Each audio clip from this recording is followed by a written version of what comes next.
Id-Deputat Nazzjonalista Jason Azzopardi irċieva pakkett bid-droga kokaina fid-Dar Ċentrali.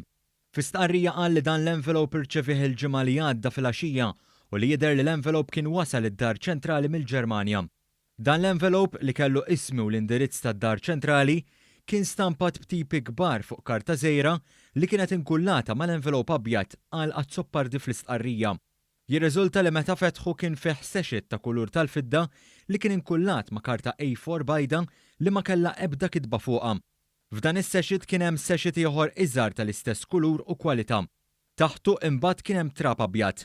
Azzopardi qal li mal-ewwel informa li tmexxija tal-Partit Nazzjonalista u qal li anke jekk dawn kienu ċirkostanzi li ma kienu qed jagħmlu ebda sens u loġika rrid jagħmel rapport lill-Pulizija.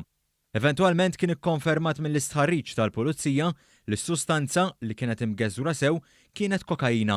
B'hekk Azzopardi ħareġ l-istqarrija pubblika. Dwar il-każ issa hemm investigazzjoni tal-Pulizija u inkjesta maġisterjali. Skont Jason Azzopardi dan kien attentat ta' frame-up fuqu u qal li ħadd mhu se jalaqlu ħalqu.